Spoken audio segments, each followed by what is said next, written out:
여러분 안녕하세요. 그린 글로리아입니다. 제 베란다 정원에 식물이 점점 많아질수록 식물의 관리가 소홀해지기 쉬운데요. 지난 겨울 추운 날씨에도 이렇게 쌩쌩했던 올리브나무가 갑자기 한순간에 물마름 증세로 상태가 나빠지게 되었어요. 원래 올리브나무는 건조하게 키워야 한다는 생각으로 다른 관엽식물보다 물 주는 주기를 더디게 주긴 했는데요. 지금까지 키워오면서 단 한 번도 말썽을 부리지 않고 너무 순둥순둥하게 잘 자라줘서 그런지 제가 신경을 덜 쓰긴 했나 보더라고요. 매일 아침에 일어나면 가장 먼저 가보는 곳이 바로 이 베란다 정원인데요. 항상 온도와 습도를 면밀하게 체크하지만 요즘은 대부분 습도가 높은 편이라서 물 주기를 더디게 주기도 했고요. 뿌리파리가 너무 많아져서 초비상이라 대부분의 식물들을 조금 건조하게 관리하고 있었거든요. 그렇게 잠시 물 관리가 소홀한 사이에 나쁜 일은 항상 이럴 때 찾아오더라고요. 어느 날 밤 베란다를 거닐고 있는데 뭔가 올리브나무의 모습이 평상시와는 다른 게 느껴져서 자세히 잎을 만져보면서 식물의 상태를 살펴보니 잎이 말라서 고사 상태가 돼가는 걸 단번에 알아보겠더라고요. 식물의 잎만 만져봐도 그 느낌을 알 수 있겠는 게 잎의 수분이 다 빠져나간 느낌이라 살아있는 말캉거림이 하나 없이 마치 죽은 식물을 만지는 기분이 들더라고요. 잎의 모양이 전부 뒤로 말리면서 색마저도 초록기가 다 빠진 채 회백색을 띠면서 말이죠.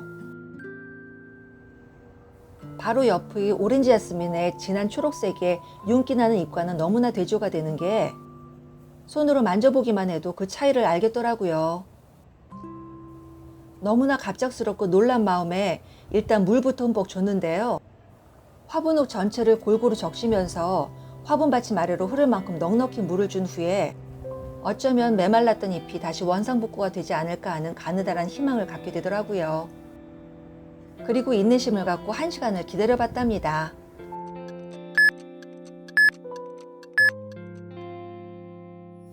물을 주고 딱 1시간 지났을 뿐인데 뭔가 다른 식물이 된 것처럼 달라진 올리브나무 모습 보이시나요? 고사 상태가 될 뻔한 식물이었는데 물주기 골든타임을 놓치지 않아서 이렇게 회생시킬 수 있었는데요. 짧은 시간 안에 메마른 세포에 물을 채워줘서 다시 살아났다고 볼 수 있죠. 식물을 키우다 보면 이런 경험을 가끔 하게 되는데요. 너무 오래 물을 굶기면 이런 물마른 상태가 되는데 이때 하루 이틀 그대로 방치한다면 식물은 더 이상 돌이킬 수 없게 된답니다.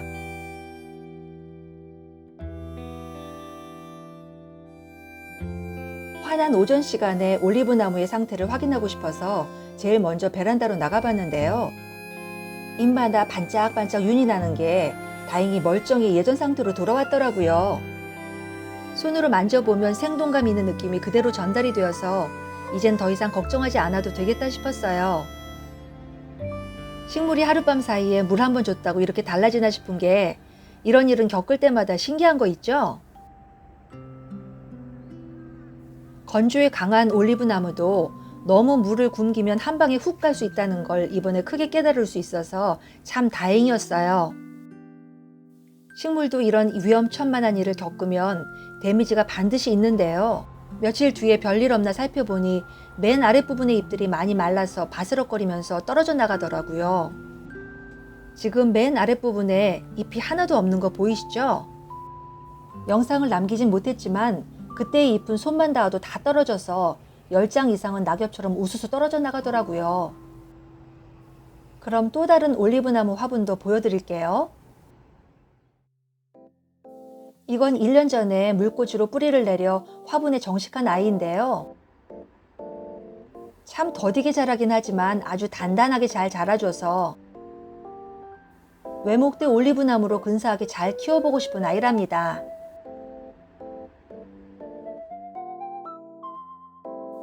이건 얼마 전에 물꽂이로 삽목한 올리브나무인데요. 처음엔 이렇게 5개의 나무가 뿌리를 내려서 잘 키우고 있었는데 뿌리파리 애벌레의 공격으로 인해서 3개가 죽게 되어 지금은 2그루만 남았답니다. 얘네들도 외목대라서 한 5년 정도 키우게 되면 근사한 토피어리 수영도 만들어 볼 생각이에요. 그러고 보면 올리브나무 화분이 꽤 많아서 부자가 된 기분인데요.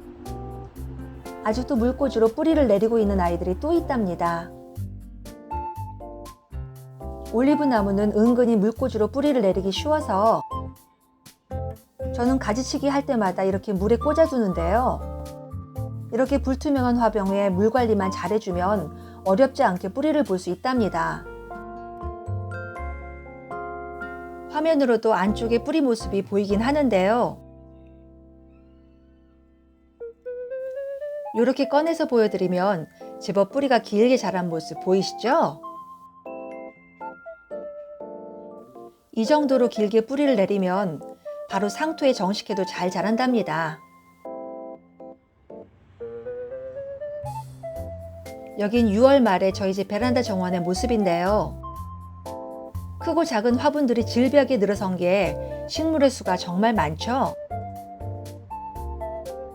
이 자리가 가장 명당 자리라서 햇빛과 통풍이 가장 잘 되는 곳이랍니다.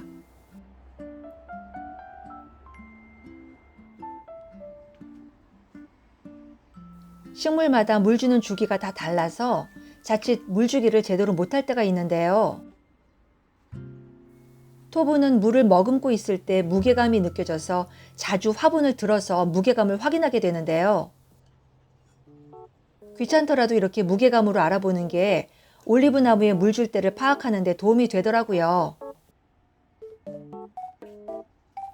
바로 옆에 있는 유칼립투스도 죽을 뻔한 경험이 있었던 아이라 계속 관심이 더 가게 되고요. 또 옆에 오렌지 자스민 역시 죽다 살아난 아이라 눈길이 더 가는데요. 앞으로 이 올리브 나무도 제 사랑이 더 많이 갈 것 같네요. 이건 오늘 영상 올리기 직전에 찍었던 영상인데요. 그새 상태가 점점 좋아지면서 맨 위에 새순이 많이 자란 모습을 보여주더군요. 올리브 나무는 요즘 인기가 많으면서도 키우기 쉬운 식물이라서 새로운 식물 키워보고 싶은 분들에게 추천하고 싶은 식물인데요. 물주기는 한 번 줄 때 흠뻑 주고 또 잘 말렸다가 흠뻑 주는 방식으로 주시면 된답니다. 오늘 영상이 도움이 되셨다면 구독과 좋아요 꼭 눌러주세요. 다음엔 더 좋은 영상으로 찾아뵐게요.